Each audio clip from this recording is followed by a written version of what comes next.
Video game graphics have come a long way from the 8-bit era of Game Boys and game arcades to 4K 60fps graphics being the new norm.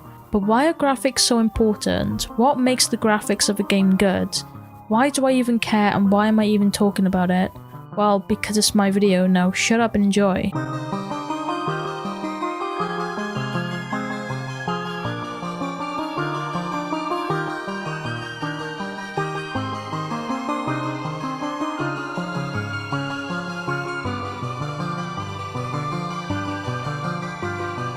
Now you all may recognise the game Pong.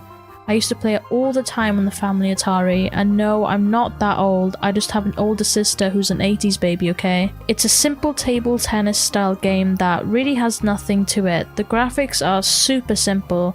It's just a circle being hit in front of two rectangles, but to me and many others this was groundbreaking, because now you could play table tennis without having to do exercise.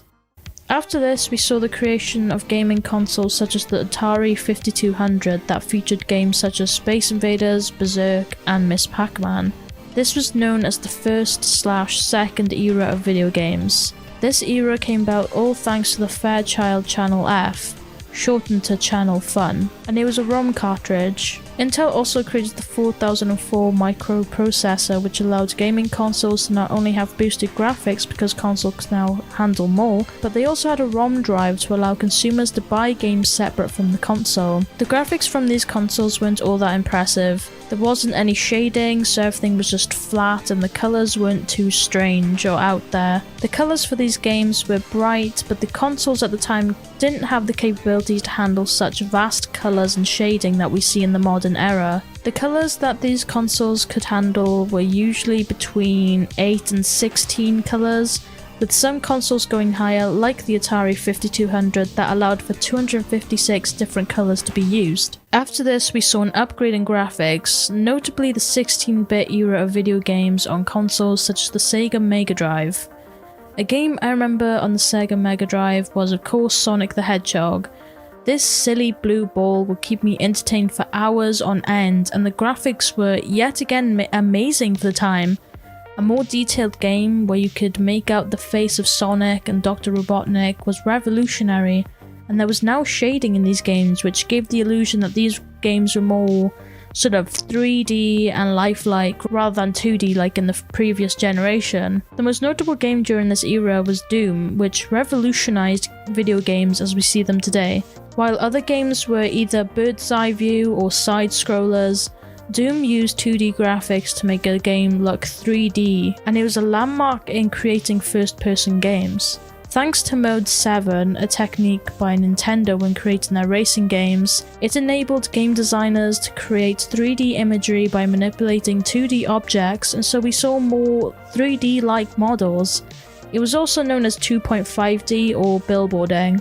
We now move on to the 32-bit era, which saw the creation of the PS1, which used discs to store more data so 3D games could be truly 3D, like Resident Evil 2, which is a fantastic 3D game and showcased the amazing capabilities of gaming consoles and the talent of game developers. We also saw the 64-bit era with games such as Super Mario 64, which rewrote the book on how to create 3D platformer games. However, the actual technology used to create these 3D platformers still relied on clever sprite placement and manipulation. After the 32-bit and 64-bit era, there was a rise of 3D graphics across the board thanks to advances in computer hardware that pushed the capabilities of gaming consoles and computers across the world. The Sega Dreamcast really showcased how good-looking graphics were becoming, with games like Crazy Taxi being ahead of its time, because now 3D games were now truly 3D without having to manipulate 2D sprites and worlds. Nowadays, computers and gaming consoles are so advanced that we have high-definition graphics that run at such high frames that we thought were impossible many years ago.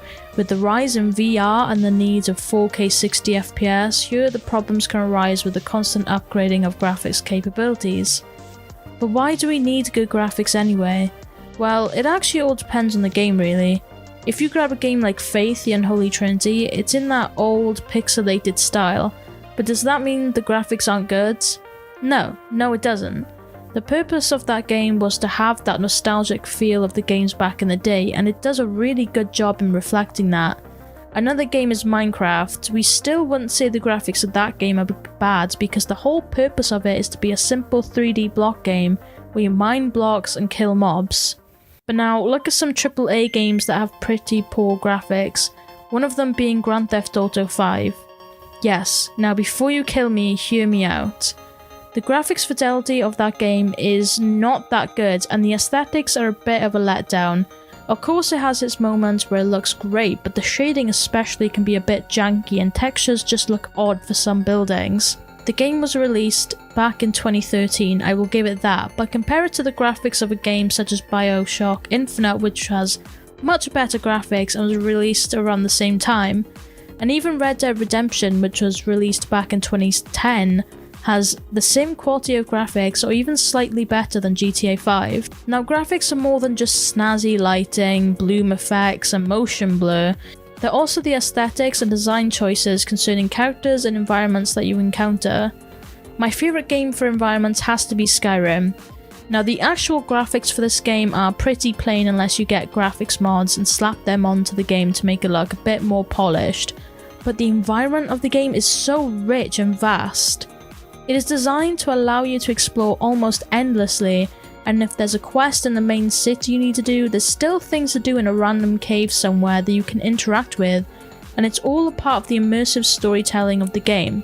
In my last video, I touched on Left 4 Dead using graffiti and posters to tell the story for the player, relying less on cutscenes and relying on the player interacting with the world, which helps the player tell their own story and piece together already existing parts of the story. You can interact with many NPCs in the game, as well as animals, to add to the experience that this is a living and breathing environment. As well as the actual game graphics, the HUD of Skyrim is very straightforward and minimalistic, so it sort of blends in with the environment in a way. It doesn't stick out like a sore thumb, it's there to subtly remind you that you might want to collect a few mana potions, heal, or change direction so you're heading towards your objective. Now the downsides to graphics is that it's not always consistent. Some environments and textures in games may look amazing at first, but as you make your way through the game, you might see a decline in all of this. A notable difference is the difference between consoles and PCs. With consoles, their graphics fidelity is quite poor, which means that some games need to be downgraded in graphics for it to be a smooth gaming experience on a certain console. And this is such a big difference when you actually compare PC ports of a game to a console port. Looking at The Witcher 3, it might seem like a small difference at first when you look at it, but looking more closely and seeing the same gameplay on different ports, you start to see shading differences and a lack of detail in the actual console ports. As well as this, if you don't have a good graphics card, you will suffer the consequences of poor graphics quality and fidelity because your graphics card doesn't have enough VRAM to handle some of these games. This pushes the need to keep getting a newer and better graphics card. On top of this, Nvidia graphics card benefit from having RTX mode, which greatly increases a game's graphics. This makes other graphics cards such as AMD ones pretty useless because they don't have this feature. But do graphics really make a difference in a game? In my opinion, they matter a lot. It's not always to do with the quality of the graphics, because honestly I don't particularly care if a game is in 4K or not. The design choices matter the most. If you don't have well-designed characters and environments, then you aren't going to lose yourself in the game and truly enjoy the experience. Skyrim, as I mentioned earlier, doesn't have outstanding graphics unless you mod it, but the environment is phenomenal. But that's just my opinion. Thank you all for watching.